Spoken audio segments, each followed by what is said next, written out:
ዛሬ እንግዲህ ተግባራዊ ክርስትና 6ን ነው የምናየው። እንግዲህ ከሮሜ ምዕራፍ 12 ጀምሮ ስለ ተግባራዊ ክርስትና ነው እየተማርን ያለነው። ተግባራዊ ክርስትና 1፣ ተግባራዊ ክርስትና 2፣ 3፣ 4 እያል ዛሬ ተግባራዊ ክርስትና 6ን ነው አብረን የምናየው። ምክንያቱም ላይ መሰላችሁ ክርስትና ዶክትሪን አለው፣ የቆምንበት መሰረት አለ፣ ደግሞ የምንመላለስበት መሰረት አለ። በተግባር አለ ክርስትና፣ በተግባር በምንመላለስበት ህይወት ውስጥ አለ። በነገራችን ላይ ከእያንዳንዳችን ላይ ክርስትናችን የሚፈልገው የህይወት ምልልስ አለ። ለምሳሌ ዘመኑ የጸጋ ነው፣ በጸጋ ኔዳን ነው፣ በእምነት ኔዳን ነው። የጸጋው በእምነት አድኖናል፣ እውነት ነው። የእግዚአብሔር ልጆች ነን፣ እውነት ነው። ስራችን በክርስቶስ ተሰርቷል፣ እውነት ነው።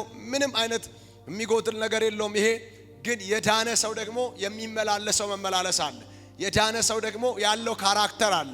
የዳነ ሰው ደግሞ የሚመስለው አካል አለ፣ ወይ ደግሞ እግዚአብሔርን እንዲመስል የተወሰነበት ነው። ስለዚህ እሱን ለመምሰል ክርስትናችን በተግባር የሚመስለውን እንዲመስል መጽሐፍ ቅዱስ ያዛል። ዛሬ ተግባራዊ ክርስትና 6ን ሮሜ ምዕራፍ 14 ከ1 እስከ 12 ያለውን ነው የምናየው። ጌታ ይረዳናል። ከ1 እስከ 12 ያለውን እናያለን። ከዛ ያው የሮሜ መጽሐፍ እየጠቀለልን ነው የምንሄደው። እንደዚህ ይላል፣ በኢየሱስ ስም አነበዋለሁ። በእምነት የደከመውን ተቀበሉት፣ በሐሳቡም ላይ አትፍረዱ። ሁሉን ይበላ ዘንድ እንደ ተፈቀደለት የሚያምን አለ። ደካማው ግን አትክልት ይበላል። የሚበላም የማይበላውን አይናቀው፣ የማይበላውን በሚበላው አይፍረድ፣ እግዚአብሔር ተቀብሎታልና። አንተ በሌላው ሎሌ የምትፈርድ ማነ? እርሱ ቢቆም ወይም ቢወድቅ ለገዛ ጌታው ነው። ነገር ግን እግዚአብሔር ሊያቆመው ይችላልና ይቆማል። ይህ ሰው አንድ ቀን ከሌላ ቀን እንዲሻል ያስባል። ያ ግን ቀን ሁሉ አንድ እንደሆነ ያስባል። እያንዳንዱ በገዛ አእምሮው አጥብቆ ይረዳ። ቀንን የሚያከብር ለጌታ ብሎ ያከብራል። የሚበላም እግዚአብሔርን ያመሰግናል፣ ለጌታ ብሎ ይበላል። የማይበላም ለጌታ ብሎ አይበላም፣ እግዚአብሔርን ያመሰግናል። ከኛ አንድ ስንኳ ለራሱ የሚኖር የለምና ለራሱ የሚሞት የለም። በሕይወት ሆነን ብንኖር ለጌታ እንኖራለንና ብንሞትም ለጌታ እንሞታለን። እንግዲህ በሕይወት ሆነን ብንኖር ወይም ብንሞት የጌታ ነን። ስለዚህ ነገር ሙታንንም ሕያዋንንም ይገዛ ዘንድ ክርስቶስ ሞቷልና ሕያውም ሆኗልና። አንተም በወንድም ላይ ስለምን ትፈርዳለህ? ወይስ አንተ ደግሞ ወንድምህን ስለምን ትንቃለህ? ሁላችን በክርስቶስ ፍርድ ወንበር ፊት እንቆማለንና። እኔ ሕያው ነኝ ይላል ጌታ፣ ጉልበት ሁሉ ለኔ ይንበረከካል፣ ምላስ ሁሉ እግዚአብሔርን ያመሰግናል ተብሎ ተጽፏልና። እንግዲህ እያንዳንዳችን ስለ ራሳችን ለእግዚአብሔር መልስ እንሰጣለን። ኢየሱስ ጌታ። ሃሌሉያ። እንግዲህ ተግባራዊ ክርስትና 6 ላይ ታስታውሱ እንደሆነ ተግባራዊ ክርስትና 4 እና 5 በተለይ ስለ መገዛት፣ ለስልጣን ስለ መገዛት፣ ስለ መሪዎች፣ ስለ ባለስልጣናት፣ ስለ አገር መሪዎች፣ ስለ መሪዎች በጠቅላላ ከነሱ ጋር ስለሚኖረን ህብረት ግንኙነት የሚናገር ነበር። እሱን ስናይ ነበር ያለፉትን 2 ሳምንታት። ዛሬ ደግሞ ሐዋርያው ጳውሎስ በሌላ መስክ ይገባና ከወንድሞቻችን ጋር ስላለን በመረዳት ልዩነት ውስጥ ስላለን ሰዎች ይናገራል። በእምነት ደረጃ ልዩነት፣ በመረዳት ደረጃ ልዩነት ውስጥ ስላለን፣ በቸርች ውስጥ ስላለን ወንድሞችና እህቶች ይናገራል። አንደኛ በሉና ተቀበሉት ብላችሁ ጻፉ። ሮሜ 14 ከ1 እስከ 3 ተቀበሉት ብላችሁ ጻፉ። እንደዚህ አይደል የሚለው? ቁጥር 1 በእምነት የደከመውን ተቀበሉት፣ በሐሳቡ ላይ አትፍረዱ። ሁሉን ይበላ ዘንድ እንደተፈቀደለት የሚያምን አለ። ደካማው ግን አትክልት ይበላል።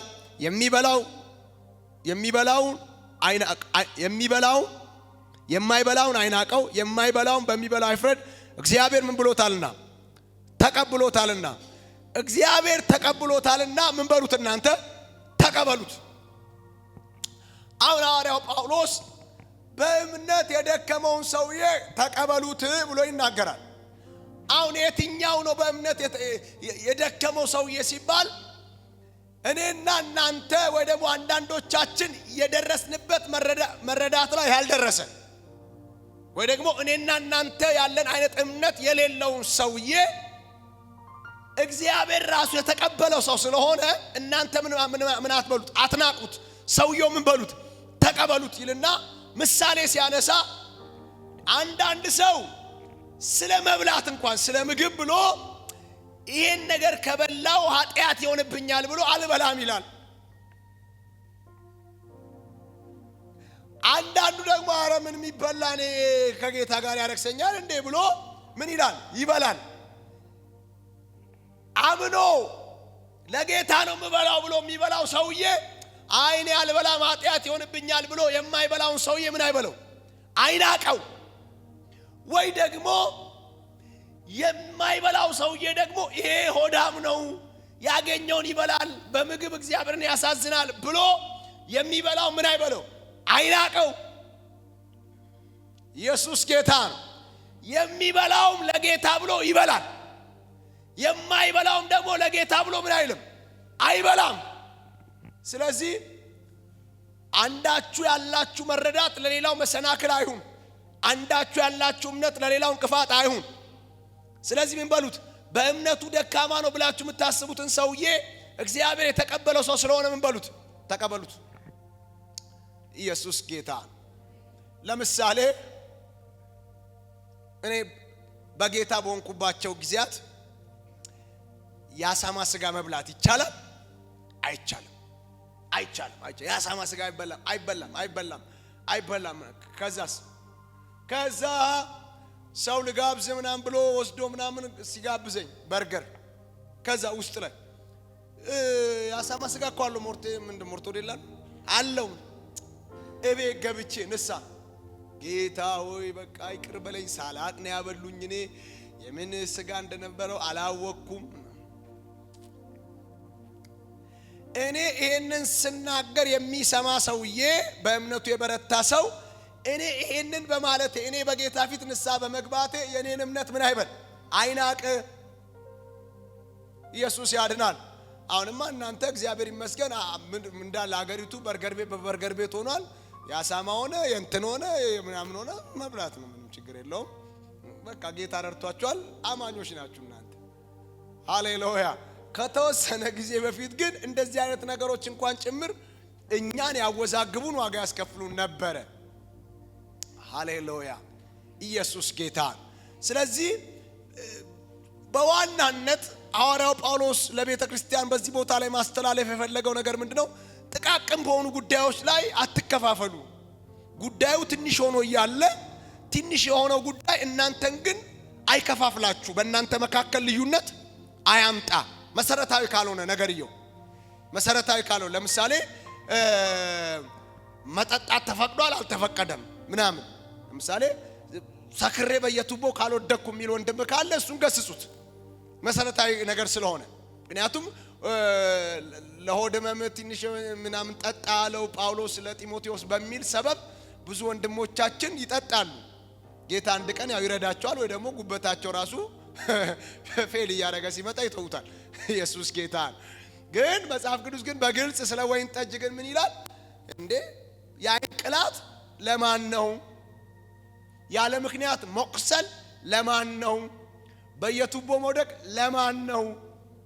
የወይን ጠጅ በመጠጣት ለሚዘገይ አይደለም ወይ? መቱኝ አቆሰሉኝ ግን አልተሰማኝም ሚለው ማን ነው? በወይን ጠጅ የደነዘዘው ሰውዬ አይደለም ወይ? ስለዚህ አትመልከተው። ለምን? ስታየው ያምራል፣ ነገር ግን እንደ እባብ መርዝ ሆኖ ይነድፋል ብሎ በግልጽ ይናገራል። ስለዚህ ሙሉውን የመጽሐፍ ቅዱስ ሐሳብ ያልተረዳ የሆነችን ጥቅስ ይዞ ካልጠጣው ምናምን ሚል ሰውዬ ካለ እሱን ተው፣ አይጠቅምህም፣ ገደል ይከታል፣ ያቆስልሃል፣ ቱቦ ውስጥ ይከታል፣ ያዋርድሃል ብላችሁ እሱን ንገሩት። ግን በጣም ጥቃቅን በሆኑ ነገሮች ላይ ማለት በሚበላ በማይበላ ጉዳይ ላይ በእንደሱ አይነት ነገሮች ላይ ግን ነገሮቹ ጥቃቅን ናቸው። የሰውየውን ደግሞ እምነት እግዚአብሔር ተቀብሎታል። ስለዚህ እናንተ ሰውየው ላይ ምን አትበሉበት፣ አትፍረዱበት። ባለበት ሁኔታ ይኑር። የገባው ቀን ወደ እናንተ ሐሳብ ይመጣል። ወደ እናንተ ሐሳብ ካልመጣ ደግሞ አይምጣ። በቃ የግድ ሰውየው እናንተ መምሰል የለበትም። ኢየሱስ ጌታ። አረ ሃሌሉያ፣ ሃሌሉያ። ጌታ የተባረከ ይሁን። ይሄን ነው የሚናገረው። ሁለተኛ በሉና ባለቤት አለው ብላችሁ ጻፉ። 14:4 ላይ ሮሜ 14:4 አንተ በሌላው ሎሌ የምትፈርድ ማነህ? እርሱ ቢቆም ወይም ቢወድቅ ለገዛ ጌታው ነው። ነገር ግን እግዚአብሔር ሊያቆመው ይችላልና ይቆማል። ሰውየው ምን አለው? ባለቤት አለው።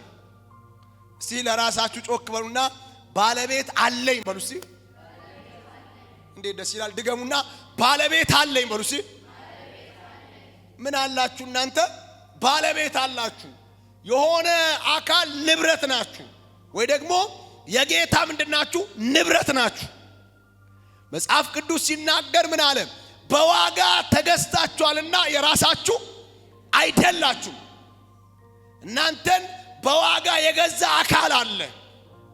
እናንተን የራሱ ያደረገ አካል አለ። ስለዚህ እናንተ የራሳችሁ አይደላችሁም። በራሳችሁ ላይ ራሱ የገዛ ፍቃዳችሁን ልትፈጽሙ አትችሉም ብሎ በትክክል ነግሮናል። አሁን መጣና ቆይ አንተ ማነህ በሌላው ሎሌ ላይ የምትፈርድ? ጌታ አለው እኮ ሰውየው። የሌላ አገልጋይ ነው፣ የሌላ ሎሌ ነው። ያንተ ሎሌ አይደለም፣ ያንተ አገልጋይ አይደለም። በሌላው ሎሌ ላይ የምትፈርድ አንተ ምንድነው? ማነህ? በሌላው አገልጋይ ማለት አለው፣ የሚያገለግለው አለው፣ ባለቤት አለው፣ ጌታ አለው፣ እሱ ሎሌ ነው። እናንተ በጌታ ሎሌ ላይ የምትፈርደው አንተ ማነህ? ኢየሱስ ጌታ። በነገራችን ላይ መጽሐፍ ቅዱስ ስለ አለ መፍረድ በጣም አስረግጦ ይናገራል። አስረግጦ አትፍረዱ ብሏል ጌታ ኢየሱስ። እንደውም ሲያስተምር ምንድነው ያለው? እንዳይፈረድባችሁ አትፍረዱ። ምን እንዳይልባችሁ? እንዳይፈረድ። ለምን? እናንተ ራሱ በምትሰፍሩበት ምን ይላችኋል? ይሰፈርላችኋል። ኢየሱስ ጌታ። ሃሌሉያ። ስለዚህ ምን አለ ሐዋርያው ጳውሎስ? አትፍረዱ። እሱ ባለቤት አለው፣ እሱ ጌታ አለው፣ የጌታው ሎሌ ነው። መፍረድ ካለበት የሚፈርድበት አለው። ማቆም ከሆነ የሚያቆመው አለው፣ መርዳት ከሆነ የሚረዳው አለው። እናንተ ግን ምን አትበሉ? አትፍረዱ፣ አትፍረዱ። ኢየሱስ ጌታ ነው። ያው እንደምታውቁት ዘመናችን ደግሞ በመፍረድ ምን ያለ ነው? የተሞላ አይደል? በጣም ለመፍረድ ቀላል ነው። ሲጀመር እንደዚህ አያረግም ነበረ፣ ሲጀመር እንደዚህ አይሰራም ነበረ። ራሱ ነው እንደውም ሲጀመር እኔ ራሴ በፊትም ሰውየው ራሱ እንደዚህ ችግር እንዳለው አውቃለሁ ብለን ለመናገር ምንዎች ነን? ፈጣን። አትፍረዱ። ቢቆም ለማን ነው? እሱ ለጌታው ነው። ቢወድቅስ ለጌታው ነው። ቢነሳስ ለጌታው ነው። ቢተኛስ ለጌታው ነው። ባለቤት አለው። ሃሌሉያ። የወደቀው ራሱ እግዚአብሔር ምን ሊያደርገው ይችላል? ሊያቆመው ይችላል። ለጌታ ቆሞ ሊታይ ይችላል። ሲቆምም ለጌታው ነው የሚቆመው፣ ሲወድቅም በጌታው እጅ ላይ ነው የሚወድቀው። የሚያነሳው እሱ ነው። እናንተ ምን አትበሉ? አትፍረዱ። ኢየሱስ ጌታ። ሃሌሉያ። ከመፍረድ እግዚአብሔር ይጠብቀን። አሜን። ከመፍረድ እግዚአብሔር ይጠብቀን። ግዴላችሁም ፈጥኖ ከመናገር ፈጥኖ ብይን ከመስጠት እግዚአብሔር ይጠብቀን። በዚህ ዘመን እግዚአብሔር ምን ይበለን? ይጠብቀን። ቁጭ ብሎ ምንም ነገር የማይሰራ ሰው ቁጭ ብሎ ምንም ነገር አይሰራም። ቁጭ ብሎ ምንም ነገር የማይሰራ ሰው ሲሰራ ውሎ 100 ነገር አሳክቶ 101ኛው ነገር የተበላሸበትን ሰውዬ 100ውን ነገር ትቶ አንዷን ነገር ይዞ ሲፈርድበት ሲያብጠለጥለው ይውላል። እሱ ራሱ እኮ ቁጭ ስላለ ነው እንጂ ያልተሳሳተው እኮ ቢቆም እኮ ምናልባት ግማሽ ስተት ግማሽ ትክክል ነው የሚሰራው። እሱ ግን ቁጭ ስላለ እንዴት ይሳሳታል? ወዴት ይሳሳታል? ለምሳሌ መሬት ላይ የተቀመጠ ሰው ወዴት ይወድቃል? ልክ እንደዛ ማለት እኮ ነው። ስለዚህ እሱ ስለማይሰራ አይሳሳትም። ስራ ስለሌለው፣ ፍሬ ስለሌለው፣ ድካም ስለሌለው፣ ጥረት ስለሌለው ምን አይለው? አይሳሳትም። እየሰራ ግን የተሳሳተውን ሰውዬ የሰራውን መልካም ነገር ደብቆ ስተቱን አግሉቶ አደባባይ ያወጣል። እንደውም የሱን ስተት የገቢ ምንጭ አድርገው የሚጠቀሙ ጭምራል። ሰው ካልተሳሳተ የገቢ ምንጫቸው ይዘጋ። ሰው ካልተሳሳተ እነሱ ገንዘብ የማያገኙ። ስለዚህ እኔ ምናልባት እንደው ይጸልዩ ራሱ አላቅም። የእንትናን ስተት አሳየኝ፣ የእንትናን ውድቀት አሳየኝ፣ ልፍረድበትና ገንዘብ ልብላ አይነት የእውነት። ምክንያቱም ለመሰላችሁ ሰዎቹ ካልተሳሳቱ እነሱ ስራ የላቸውማ። የነሱ ስራ የሌሎችን ስተት መግለጥ ነው። የነሱ ስራ የሌሎችን ስተት አደባባይ ማውጣት፣ ማጉላት፣ ለህዝብ ማሳየት ነው። በሌላው ውድቀት ላይ ነው የነሱ መቆም ያለው። በሌላው ውድቀት ላይ ነው እንጀራቸውን የመሰረቱት። ይሄ እንጀራ ሲጀመር የደም እንጀራ ነው። ይሄ እንጀራ ሲጀመር ነገ በእግዚአብሔር ፊት የሚያስጠይቅ ነው። ኢየሱስ ጌታ። ይሄን የሚያደርጉ ሰዎች ይሄን ከሚያደርጉ እንደው ቀን ስራ ቢሞክሩ፣ እንደው በላባቸው የሆነ ነገር አግኝተው ለመብላት ቢሞክሩ ኢየሱስ ያድናል። እና አይሰሩም። ስለዚህ እነሱ ላይ ስህተት አይገኝም። እነሱ ፍጹማን ናቸው። ፍጹም የሆኑት ግን ስለማይሰሩ ነው። ቢሰሩ ብዙ ነገር ይሳሳታሉ። ስለዚህ እነሱ ስለማይሰሩ ምንድናቸው? ፍጹማን ናቸው። የሚሰራው ሰውዬ ግን ብዙ ስህተት አለበት። ስህተቱን እያወጡ በጣም የሚገርማችሁ እንደነዚህ አይነት ሰዎች ኮምፕሊትሊ አይምሯቸው በኔጌቲቭ ነገር እንደተሞላ የምታውቁት ማድነቅ አይችሉም። መልካም ነገር ማድነቅ አይችሉም። ጥሩ ነገር አፕሪሺየት ማድረግ አይችሉም። ጥሩ ነገር ሲሰራ አይገርምም? ዛሬ ግን እኮ ጥሩ ነው የሰራው ማለት አይችሉም። እነሱ ዋና ታርጌታቸው የሌላው ሩጫ አቃጥሎ የሆነ ነገር ማግኘት ነው። እግዚአብሔር ይሄንን መንፈስ ይምታው። ግድ የላችሁም፣ ይሄን መንፈስ ይምታው። እንደውም ኃይላቸው ከኢትዮጵያ አየር ላይ ይመታ። ጉልበታቸው ሽባ ይሆን፣ ኔትወርካቸው ይበጠስ፣ ስብሰባቸው ይበተን፣ በኢየሱስም አቅም ይጣ። የስንቱን ሩጫ ነው የሚያጨልሙት። የስንቱን ድካም መሰላችሁ ከንቱ የሚያረጉት። ሲጀመር ታውቃላችሁ፣ በተለይ አገልግሎት በራሱ አድካሚ ነው። በራሱ የመንፈስ ዓለም ሰልፍ ያለበት ነው። የመንፈስ ዓለም ውጊያ ያለበት ነው።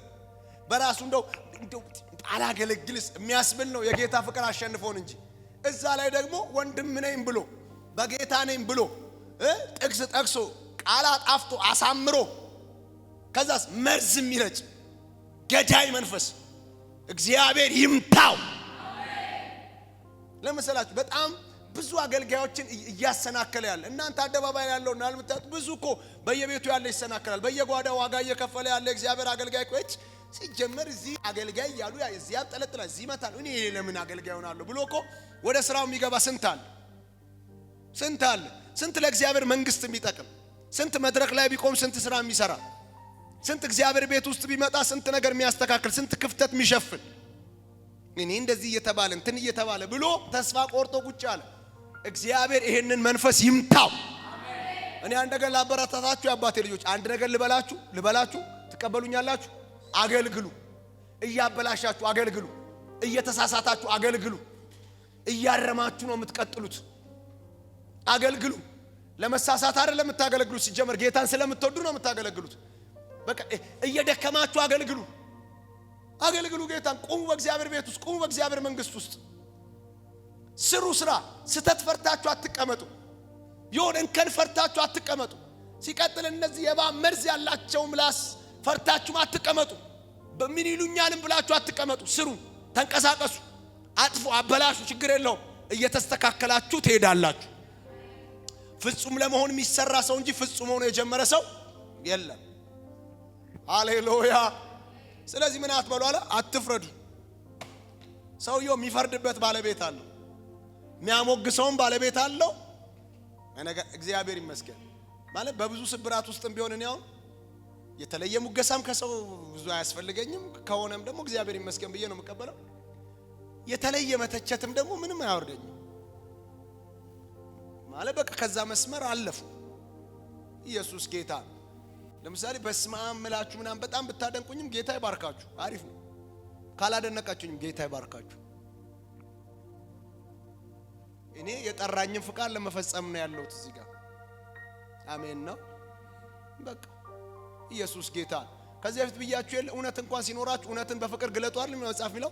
እውነትን በምን በፍቅር ያላችሁን እውነት በፍቅር ግለጡት። ሰውየውን ለማዳን፣ ሰውየውን ለመመለስ፣ ሰውየውን ገንዘብ ለማድረግ። ኢየሱስ ጌታ ሃሌሉያ። እና እንዲህ አድርጓልና ይወገር። ወዴት ነው የሚወገረው? አሜን በሉ። ሰብር ያለው ይሄ። እሺ ሶስተኛ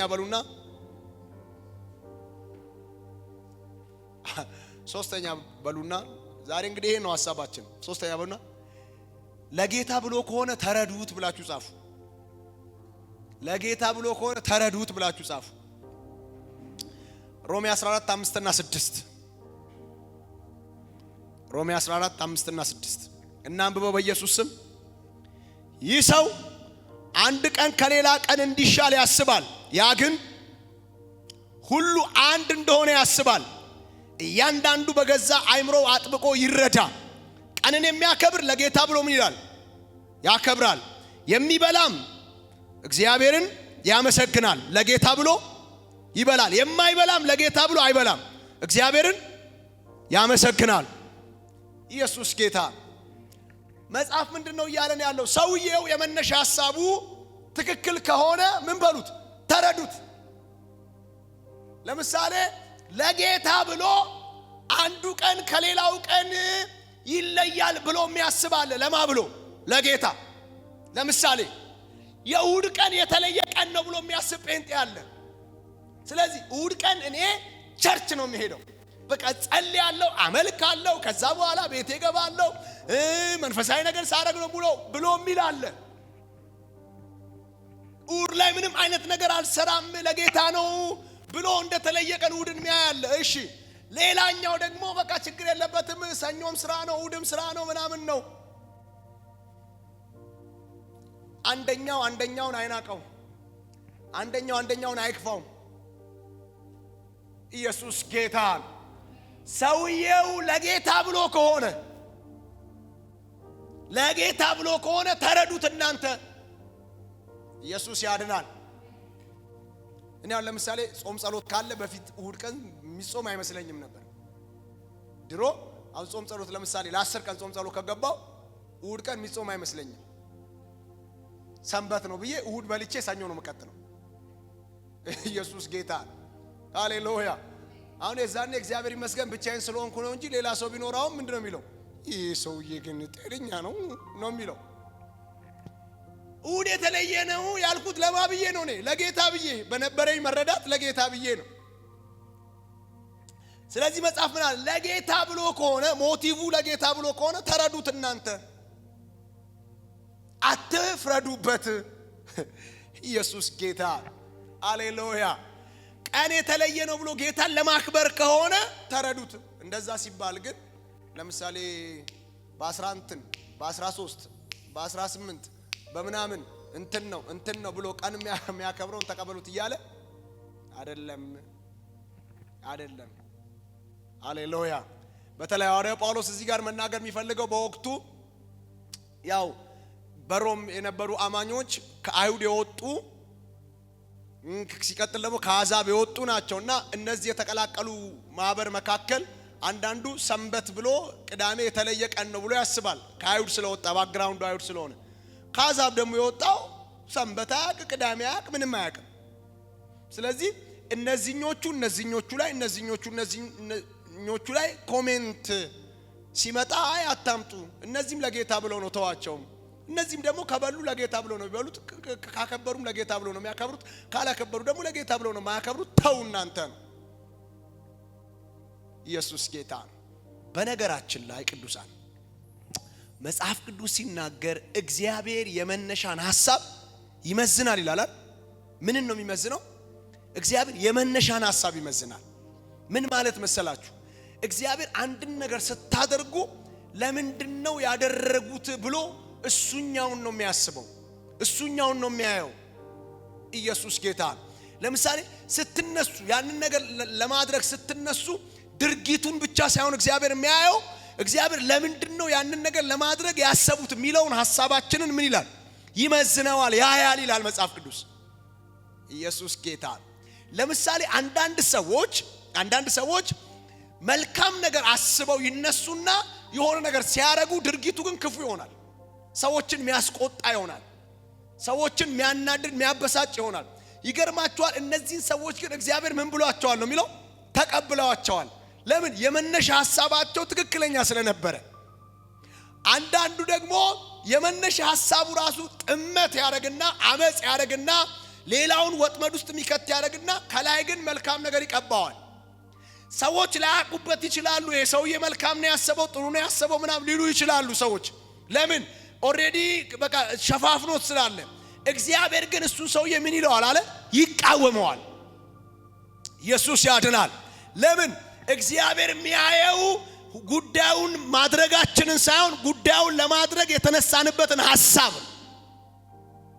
ድርጊታችን ላይ ብቻ አይደለም የእግዚአብሔር ፎከስ፣ ውጤቱ ላይ ብቻ አይደለም የእግዚአብሔር ፎከስ። የእግዚአብሔር ፎከስ ሐሳቡ ላይ መነሻው ላይ ጭምር። ኢየሱስ ጌታ። ለምሳሌ እኔ አሁን አገልግሉ አልኳችሁ አልቅድም። አገልግሉ፣ ድካምን ቢኖር አገልግሉ፣ ግዴላችሁም አልኩ። አንድ ሰው ግን ለማገልገል ሲነሳ እግዚአብሔር አገልግሎቱን ብቻ ሳይሆን ማገልገሉን ብቻ ሳይሆን ለማገልገል የተነሳበትን ሐሳብ ያያል። ለምንድን ነው ለማገልገል የፈለገው? ለምሳሌ አንድን ሰው እግዚአብሔር ሀብታም መሆኑን መፈለጉን አይደለም፣ ያው ሀብታም መሆን ለምን ፈለገ የሚለውን ያያል። የመነሻን ሐሳብ ያያል፣ ይመስናል እግዚአብሔር። ከዛስ የመነሻ ሐሳቡ የተጣመመ የተበላሸ ከሆነ እግዚአብሔር አብሮት ምን አይልም? አይተባበርም። ኢየሱስ ጌታ። ስለዚህ የአንድ ነገር ድርጊታችን ብቻ ሳይሆን አንድ ነገር የምናደርግበት ድርጊታችን የተስተካከለ መሆን አለበት። ኢየሱስ ያድናል። ሃሌሉያ። ለምሳሌ አንድ ነገር ልንገራችሁ፣ በግልጥ አንድ ነገር ልንገራችሁ። ለምሳሌ ቸርች ውስጥ ብር ስጡ ሲባል ብር ስጡ እንደዚህ ብር ስጡ ምናምን ሲባል ኦኬ በቃ ለእግዚአብሔር መንግስት ነው። የኔ ገንዘብ ራሱ እድል አገኘ የእግዚአብሔር መንግስት መስራት። መስጠት ለበረከቴ ነው፣ ብሰጥ ለኔ በረከት ነው። ታዲያ ምን ችግር አለው ብሎ የሚሰጡትና ከዛ በኋላ ደግሞ አረ እነሱ ሰጥተውማ እኔ እንዴት ዝም እላለሁ ብሎ የሚሰጠው ሰውዬ በቸርች አይን የሰጡት ሁሉ እኩል ናቸው። እንትናም ሰጥቷል ነው የሚባለው። በእግዚአብሔር አይንስ እኩል አይደሉም። እነዚህኞቹ የእግዚአብሔር መንግስት ለመስራት ሰጥተዋል፣ ተቀብሏቸዋል። እነዚህኞቹም ደግሞ በትክክል በቃ ለበረከቴ ብለው መጽሐፍ ቅዱስ እንደሚናገር ብለው ሰጥተዋል፣ ተቀብሏቸዋል። እነዚህኞቹ ግን መስጠት እንደሚችሉ ለማሳየትና ሌሎቹ ስለሰጡ ብለው የሰጡት ሰዎች ግን ለቸርች ሰጥተዋል። እግዚአብሔር ጋር ግን ምን አላሉ? አልሰጡም፣ አልገባም። እዛ ሲታይ የለም፣ አልተመዘገበም። ኢየሱስ ያድናል። እግዚአብሔር የመነሻን ሐሳብ ይመስናል። ሲበደብ አሜን በሉኛ። ሃሌሉያ! አረ ሃሌሉያ! ሃሌሉያ! ለምሳሌ ጌታ ኢየሱስ ሲያስተምር እኮ እናንተ ግን እኮ ስትጸልዩ ወደ እልፍኛችሁ ግቡ አላል? ወደ ምናችሁ? ወደ እልፍኝ ግባ፣ በጓዳ ጸልይ። በጓዳ የሚያይ አባት በአደባባይ ምን ይላል? ይከፍላል። እንደው ማለትና እንደ ሃይማኖተኞች እንዳትሆኑ አይደል ያለው? እንደ ፈሪሳውያን እንዳትሆኑ። ለምን አለ? እነሱ አለ የጾም ሰዎች ናቸው፣ የጸሎት ሰዎች ናቸው እንዲባሉ አለ በየአደባባዩ ቆማሉ አለ። በየአደባባዩ አምልኳቸውን ያደርጋሉ አለ። ይታይልኝ ይላሉ አለ። በየመንገዱ ማዕዘን ላይ ቆማሉ አለ። አፋቸውን ያደርቃሉ አለ። ለታይታ ነው ነገራቸው አለ። አልገባም ላይ አለ፣ አልተመዘገበም።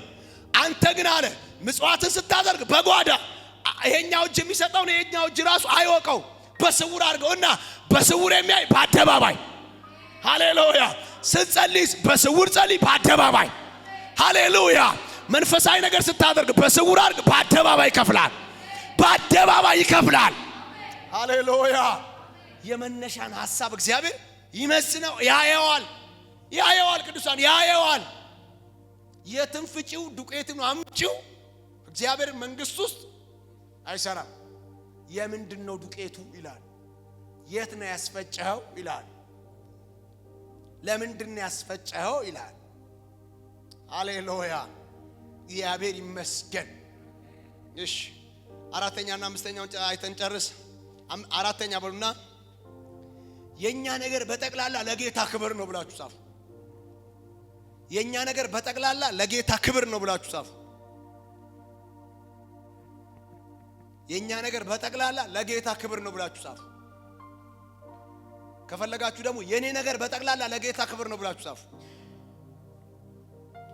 ሮሜ 14 ከ7 እስከ 9 የኛ ነገር በጠቅላላ ለጌታ ክብር ነው ብላችሁ ጻፉ። ሮሜ 14 ከ7 እስከ 9 በኢየሱስ ስም ላንብበው። ከኛ አንድስ እንኳ ለራሱ የሚኖር የለምና፣ ስሙኝኝ በደንብ። ከኛ አንድስ እንኳ ለራሱ የሚኖር የለምና ለራሱም የሚሞት የለም። በሕይወት ሆነን ብንኖር ለጌታ እንኖራለን፣ ብንሞትም ለጌታ እንሞታለን። እንግዲህ በሕይወት ሆነን ብንኖር ወይም ብንሞት የጌታ ነን። ስለዚህ ነገር ከሙታንም ከሕያዋንም ይገዛ ዘንድ ክርስቶስ ሞቷልና ሕያው ሆኗልና። ከኛ አንድስ እንኳ ለራሱ የሚኖር ለራሱም የሚሞት፣ በሕይወት ሆነን ብንኖር ለጌታ እንኖራለን፣ ብንሞትም ለጌታ። የኛ ነገር በጠቅላላ ለማ ክብር ነው? ለጌታ ክብር ነው። አሁን ምን አለ? ቆይ እናንተ ሰዎች አለ እኛ እኮ ብንኖር ለማን ነው የምንኖረው? ለጌታ በሉ እስቲ። ብንሞትስ? በሉ እስቲ። ብንኖር ለማን ነው? ብንሞትስ? ለጌታ። ብንኖርም የጌታ ነን፣ ብንሞትም የጌታ ነን። ስለ ኖርን አይቀየርም፣ ስለ ሞትንም ኢየሱስ ያድናል። ሃሌሉያ። የኛ ነገር በጠቅላላ መኖራችን ለጌታ ክብር ነው፣ መሞታችንም ለጌታ ክብር ነው። በሕይወት ተገኝተን ብንኖር ሕይወታችን ጌታን ያከብራል። የክርስቶስ መልክ በእኛ ይታያል። ለሌሎች መኖር ምክንያት እንሆናለን። ለሌሎች ለምስጋና እንሆናለን። ብንሞትስ? ብንሞትም ለጌታ እንሞታለን። ኢየሱስ ጌታ ነው። ስለዚህ አለ ሃሌሉያ፣ የእናንተ ነገር በጠቅላላ ለማን ነው? ለጌታ ነው። ለራሳችን በጣም ብዙ ስለምንጣጣር ብዙ ስለምንታገል ሁሉ ነገራችን የራሳችን መሰለን እንጂ አይደለም። መጽሐፍ እንደሱ አይልም፣ አያስተምርም። ለማን ነው የሚያስተምረው? ለጌታ። ራሱ ጳውሎስ ብሎ የለ እኔ በእነዚህ በሁለት ነገሮች እጨነቃለሁ፣ ብሄድ የተሻለ ነው፣ ከጌታ ጋር ብኖር እናፍቃለሁ፣ መኖሬ ግን ለእናንተ ጥቅም ስለሆነ እንደው ኖሬ ልጥቀማቸው ወይ ብዬ በሁለቱ ነገሮች እጨነቃለሁ አለ። ብኖርም ለጌታ ብሞትስ? አምስተኛ እና የመጨረሻው ራሳችሁ ላይ አተኩሩ። ጻፉ። ራስ ላይ አተኩር ብላችሁ ጻፉ። ራስሽ ላይ አተኩሪ ብላችሁ ጻፉ። ሮሜ 14 ከ10 እስከ 12 ሮሜ 14 ከ10 እስከ 12 አንተ በወንድምህ ስለምን ትፈርዳለህ? ወይስ አንተ ደግሞ ወንድምህን ስለምን ትንቃለህ? ሁላችን በክርስቶስ ፍርድ ወንበር ፊት እንቆማለን። እኔ ሕያው ነኝና ይላል ጌታ፣ ጉልበት ሁሉ ለኔ ይንበረከካል፣ ምላስ ሁሉ እግዚአብሔርን ያመሰግናል ተብሎ ተጽፏል። እንግዲህ እያንዳንዳችን ስለ ራሳችን ለእግዚአብሔር መልስ እንሰጣለን። ስለዚህ ራሳችን ላይ እናተኩር። ማላ ያተኩሩ? ራሳችሁ ላይ። ቆይ እናንተ አለ ጳውሎስ እንዴ ሌላው ላይ ለመፍረድ እንዴት ታስባላችሁ? ስለ ሌላው እንዴት ጉዳያችሁ ይሆናል? እናንተ ራሳችሁ በክርስቶስ የፍርድ ወንበር ፊት ትቆሙ የለም ወይ? በማን የፍርድ ወንበር ፊት? በክርስቶስ የፍርድ ወንበር ፊት። እና ስለ ራሳችሁ መልስ ትሰጡ የለም ወይ? በነገራችን ላይ ሃሌሉያ ሰው ስለሰራው ብቻ አይደለም ስለ ተናገረው ነገር በጠቅላላ ነገ በጌታ ፊት መልስ ይሰጣል አይደል? እንደሱ ይላል መጽሐፍ። ምን ይሰጣል? መልስ ይሰጣል። መልስ ይሰጣል እኮ በክርስቶስ የፍርድ ወንበር ፊት እንቆማለን። እና እናንተ ሰዎች እናንተ ራሳችሁ በክርስቶስ የፍርድ ወንበር ፊት ትቆሙ የለም ወይ? እና እንዴ ራሳችሁ ላይ አተኩሩ። ነገ ስለ ራሳችሁ ለምትሰጡት መልስ ላይ አተኩሩ እንጂ ሌላው ላይ ለመፍረድ እሱን ጀጅ ለማድረግ የሱን ነቀፌታና የሆነ ነገር ለማውጣት እሱን አታስቡ። ማሰብ ያለባችሁ ኢየሱስ ያድናል። ሃሌሉያ። ስለማን ነው? ስለ ራሳችሁ። ባይዘው ታውቃላችሁ ክርስትና የራስ ነው ታውቃላችሁ። ቆይ ለምሳሌ ጌታን የግል አዳኝ አድርገህ ተቀበል አይደል የሚባለው? የምን አዳኝ? እስቲ ጌታ የግል አዳኜ ነው በሉ እስቲ። በሉ እስቲ ድገሙና ጌታ የግል አዳኜ ነው በሉ እስቲ። የምን አዳኛችን ነው ጌታ? በጋራ ሁላችንም ድነናል አይደል? በክርስቶስ አምነን ድነናል አይደል? ግን ይገርማችኋል ጌታ የግል አዳኛችን ነው። እኔን በግል ነው ያዳነኝ፣ እሷም በግል፣ እሷም በግል፣ እሱም በግል፣ እሱም በግል ነው ያዳነው። የግል አዳኛችን ነው። ክርስትና የግል ነው። በግል ነው የምንጠየቀው። በነገራችን ላይ እስቲ የፍጥረት ናፍቆት ቸርች የነበራችሁ በዚህ መልክ በዚህ አቅጣጫ ተሰለፉ አይባልም ላይ። ሃሌሉያ። ለምሳሌ እኔ በፍጥረት ናፍቆት ቤተክርስቲያን ውስጥ ስላገለገልኩ ከጌታ ዘንድ ጥያቄም አለብኝ ሽልማትም አለኝ። እናንተም በዚህ ቤተክርስቲያን ላይ ስላላችሁ ተሳትፎ ስለ እያንዳንዱ ነገር ከእግዚአብሔር ዘንድ ሽልማትም አላችሁ ጥያቄም አለ። ሃሌሉያ። ግን እስቲ እናንተ ሰዎች በአንድ ሳይድ እስቲ ከሙሉ ወንጌል የመጣችሁ በአንድ ሳይድ ሰብሰብ በዚህ አቅጣጫ ከመካነ ኢየሱስ የመጣችሁ የኛውን ጎራ ያዙ ግን አይባልም። ሃሌሉያ። እስቲ በክርስቶስ የሆናችሁ የአባቴ ብሩካን ነው የሚባለው። ሃሌሉያ። እስቲ በክርስቶስ ያመናችሁ አንድ ሳይድ ላይ የእግዚአብሔር ልጆች የተባላችሁ ነው የሚባለው። እግዚአብሔር የሚያቀን በክርስቶስ የሚጠይቀን በግል። ክርስትና ምንድነው? የግል። በጣም የሚታገለን ነገር ልንገራችሁ። እሱ አስተዋሸለ እንደ እሱ ይሰርቀል አገልጋይ አይደል? እንደ እሱ ራሱ እኮ ጉቦ ይከፍለል እንደ አገልጋይ አይደለች? እንደ እሱ ራሱ ተዋሸለ። ታዲያ ለኔ ምን ችግር አለ? አረ ነው እሷ በምኗ ነው የምትጠይቀው? በግሏ። አንቺስ? በግል። ምሳሌ መሆን ከኛ ይጠበቃል አይደል? በተለይ ደግሞ ከፊት ያለን አገልጋዮች ስንሆን ምሳሌ መሆን ህይወታችን ምናምን ንግግራችን ምሳሌ መሆን አለበት። ካልሆነ እኔን ትከተላላችሁ ታዲያ? እና እኔ ዋሻውና ውሸት ተፈቀደ? እሺ እኔ ሰረኩና ስርቆት ተፈቀደ? እናንተም እኔ አንድ ሌባ ሆናለሁ፣ እናንተ ሁለተኛ ሌባ ትሆናላችሁ። እኔ አንድ ውሸታም ሆናለሁ፣ እናንተ ሌላኛው ውሸታም ነው የምትሆኑት እንጂ እኔ ስለ ዋሻው ውሸት አልተፈቀደም። እኔ ስለ ጠጣው መጠጥ ይፈቀደ? ኢየሱስ ጌታ። ሃሌሉያ። ለመሰላችሁ በእርግጥ ዋኖቻችሁን እዩ ይላል ማለት እንታያለን እኮ ፊት ለፊት ነን። ነገራችን ለምሳሌ መሆን አለበት። እንደ አገልጋይ ግዴታ ነው፣ እንደ ጴንጤም ግዴታ ነው። ጎረቤት ያዩናል፣ ወዳጆቻችን አዛቦች ያዩናል እኮ። ግን የሌላው ምሳሌ አለ መሆን ግን ለኛ ግን ለድካምና ለውድቀት በር መክፈቻ ግን መሆን የለበትም። በግሌ እኖራለሁ ከጌታ ጋር። ጴንጤ እንዳለ ተሰብስቦ አይ እኔ በቃ ማመጽ ነው የፈለኩት ካለ እኔ ለብቻዬ ለጌታ እኖራለሁ። ክርስትና እንደዚህ ነው አይደል? ኤልያስ ብቻዬን ቀርቻለሁ እኮ ያለው 7000ዎቹን ስላላየ ነው አይደል? ግን በጣም ማደንቅለት ኳሊቲው ምንድነው? ብቻውን እንደቀረ አስቦ እንኳን ብቻውን ለጌታ ይኖራል። አይገርምም? የተደበቁትን ያየው እግዚአብሔር ነው አይደል? አለኝ የተደበቁ ለባል ያልሰገዱ ምስላችን ያልሳሙ አሉኝ አለ እግዚአብሔር። እግዚአብሔር አይቷቸዋል። ኤልያስስ አላያቸውም። ኤልያስ ብቻዬን የቀረውት እኔ ነኝ ያለውት ለእግዚአብሔር ብሎ ብቻውን እንዳለ ያሰበ ብቻዬን ስለቀረው እኔ ለምን ለብቻዬ ለጌታ የምገዛው በቃ ልቀላቀል አላለም። እኔ ብቻዬን ቀርቼ ሲጀምር ምን አመጣለሁ? እኔ አሁን ብቻዬን እነዚህ ሁሉ ተለይተውኛል። እኔ አሁን እድር የለኝ፣ ማህበር የለኝ፣ ዕቁብ የለኝ፣ ሁሉ ያገለኛል። ስለዚህ ምን አለ አልቀላቀልም አላለም። ብቻዬን ቀርቻለሁ ግን ለጌታ እኖራለሁ። ሃሌሉያ። ብቻዬን ነኝ፣ ድምጽ የሚሰጠኝ የለም፣ የሚደግፈኝ የለም፣ ግን ከጌታ ጋር እቀጥላለሁ። ኢየሱስ ያድናል። ክርስትና የድምጽ ብልጫ አይደለም፣ የብዛት ጉዳይ አይደለም፣ ያቋም ነው። አሜን በሏል። ኢየሱስ ያድናል። እልልታ ጭብጨባ ለጌታ አስተውልኝ። ሃሌሉያ።